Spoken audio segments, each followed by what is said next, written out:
La Asamblea Nacional no es precisamente una institución que goce de aceptación, y menos aún de credibilidad por parte de la ciudadanía. Se suponía que esta iba a ser distinta, se dijo que se iba a trabajar para revertir esas consideraciones, sin embargo, ha fracasado en el intento. Y vamos a revisar las razones de ello con el doctor César Ulloa, politólogo, vicerrector del Instituto de Altos Estudios Nacionales, IAEN. Buenos días, doctor Ulloa, bienvenido a Contacto Directo. Muchísimas gracias por la invitación. Un cordial saludo, Lenin, y a la audiencia propio.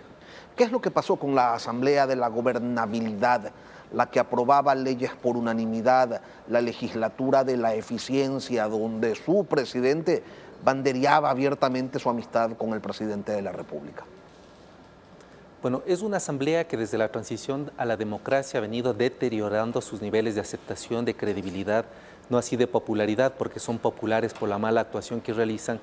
pero sin embargo es una asamblea que sin embargo persiste en los mismos errores que nosotros tradicionalmente hemos mirado, como es el tema de las coaliciones fantasmas, estas alianzas coyunturales, y en definitiva una desconexión total respecto de las demandas ciudadanas y del voto que la gente confió a los distintos asambleístas, tanto nacionales como provinciales. Creo que es un capítulo más que reitera el gatopardismo, es decir, que todo cambia para que nada cambie, Lenin. Sin embargo, esta asamblea particularmente se había propuesto como meta, como objetivo, tenía la vara alta de superar y dejar atrás todas estas inconductas que avalan pues la mala calificación y la mala percepción que de ella tiene la gente. Algo se hizo al inicio, se establecieron acuerdos cuyo contenido no estaba muy claro, sin embargo parecían avanzar hacia alguna dirección. Eso se ha cortado y los motivos, sin embargo, no quedan claros. ¿Qué pasó? Yo creo que una asamblea de estas características nunca podría tener una vara alta porque los acuerdos que le dan cierta legitimidad y origen al inicio nunca se llegaron a conocer en su intensidad, en su profundidad. Es decir, nosotros conocimos que por anuncio de las principales bancadas legislativas, me refiero a la Revolución Ciudadana, el Partido Social Cristiano y el bloque del gobierno, se había llegado a ciertos acuerdos mínimos en el sentido de encontrar una gobernabilidad que permita una adecuada comunicación entre el Ejecutivo y el Legislativo. Sin embargo, al no conocer la profundidad de estos acuerdos, nosotros vemos que fueron prácticamente acuerdos pegados con babas que inmediatamente, de cara a las elecciones que se vienen, los acuerdos se rompen y lo que se hace es una vez más, destruir la institucionalidad o reiterar en la fragilidad institucional que tiene la función legislativa en el Ecuador. ¿Acuerdos pegados con babas o acuerdos que apuntan hacia intereses inconfesables? ¿En qué clase de democracia cabe que los representantes de la ciudadanía acuerden cosas de las que la ciudadanía sencillamente no conoce? Bueno, esta es una consecuencia de una democracia sin partidos políticos, en donde lamentablemente en la última contienda nosotros pudimos observar que compiten por la primera magistratura de 8 candidaturas, 7 por fuera de los partidos. Vemos una total improvisación en quienes de alguna u otra forma quieren alcanzar niveles de representación en las distintas funciones del Estado y niveles de gobierno, y resultado de esa improvisación, de la ausencia de escuelas de formación política y de cuadros, y también de una ciudadanía apática, el resultado es una asamblea que está completamente desconectada de la ciudadanía y que reitera, no solo reitera, sino que supera los errores de las 2 asambleas anteriores que a mi modo de ver también tuvieron una calificación que nosotros podríamos decir en el argot popular, perderían el año fácilmente las 3 últimas asambleas que ha tenido el país. Y como resultado de la falta de transparencia y de objetivos claros, la asamblea termina hoy simplemente como un instrumento de confrontación, como el saco de boxeo de un ejecutivo urgido por contradictores. Pero en esto ¿tiene también su parte de responsabilidad la Asamblea? Me refiero a la ruptura de los primeros acuerdos. Bueno, cuando se confunde el asumir una alta autoridad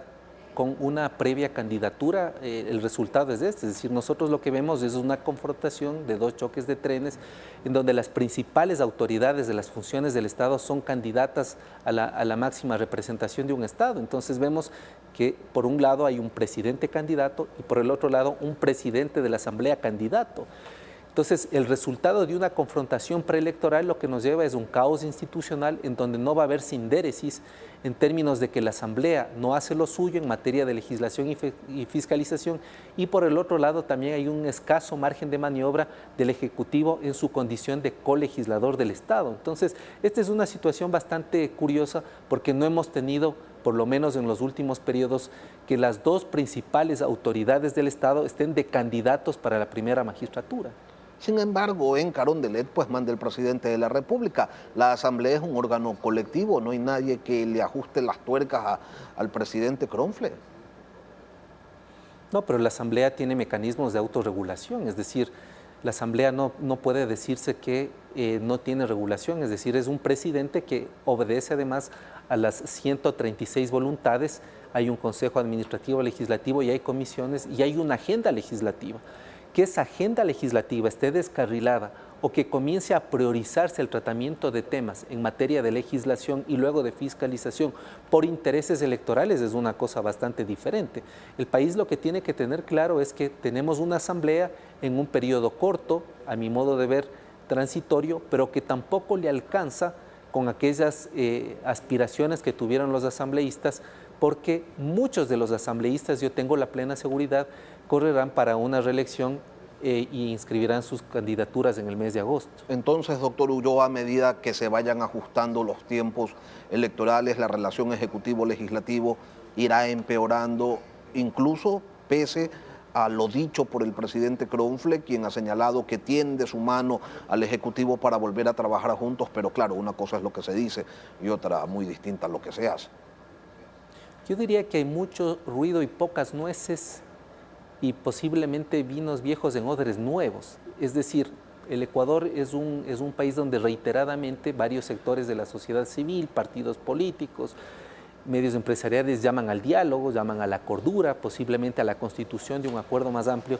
pero en la práctica los intereses rebasan estos acuerdos y lo que nosotros podemos observar ya de manera sistemática, de manera aguda, es que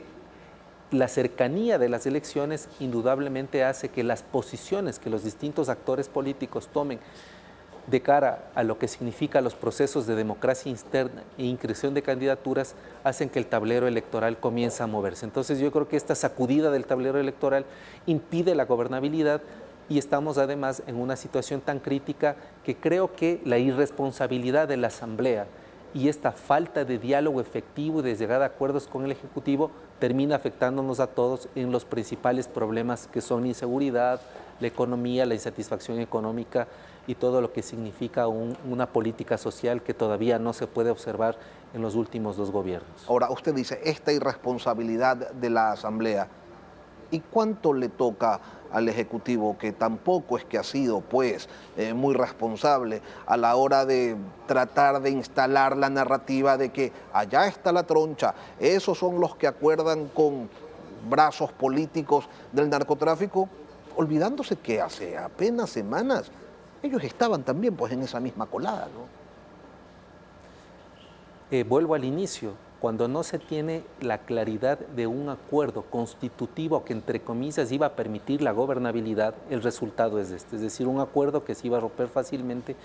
y en un estado donde las funciones están claramente definidas, aquí hay una corresponsabilidad de las principales autoridades del Estado para darle un sentido de gobernabilidad y de democracia al país. Es decir, aquí cada cual debe asumir lo suyo. El presidente no puede correr el bulto, el presidente de la Asamblea tampoco, y mucho menos aún el sistema de justicia, después de lo que nosotros hemos visto, que lamentablemente una vez más estamos fracasando en darle cierta esperanza a un pueblo ecuatoriano que va a acudir nuevamente a las urnas, pero que se siente completamente decepcionado por cómo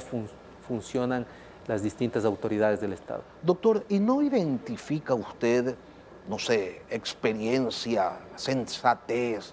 lucidez en los actores que los lleve a reconstruir ese espacio de diálogo que muchos reclaman, ese espacio de trabajo conjuntos que todos aspiran ante las múltiples y apremiantes pues, necesidades que tiene el país? Bueno, un amplio acuerdo nacional requiere mucha generosidad, voluntad política, pero sobre todo una hoja de ruta en donde se puedan identificar intereses comunes sobre la base de las demandas principales de la población y la capacidad de satisfacción de las demandas de las diferentes funciones del Estado y niveles de gobierno. A mí me da la sensación que aquí no hay experiencia, tenemos políticos con permanencia, que es diferente, es decir, que han permanecido en el poder, pero que sus resultados han sido exiguos. Y yo creo que estas lecciones, que nos va dejando un año bastante complejo, nos exige que los ciudadanos, las ciudadanas, seamos muy responsables al momento de concurrir a las urnas.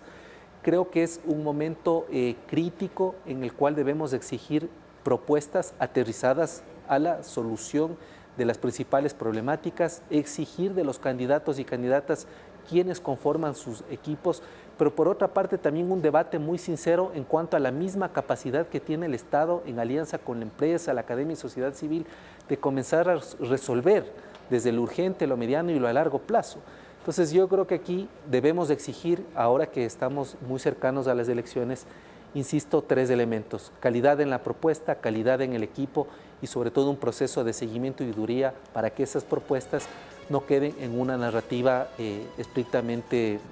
retórica, ¿no? César Ulloa, politólogo, vicerrector del Instituto de Altos Estudios Nacionales IAEN. Gracias, doctor, por acompañarnos hoy aquí en Contacto Directo. Muchísimas gracias, un cordial saludo.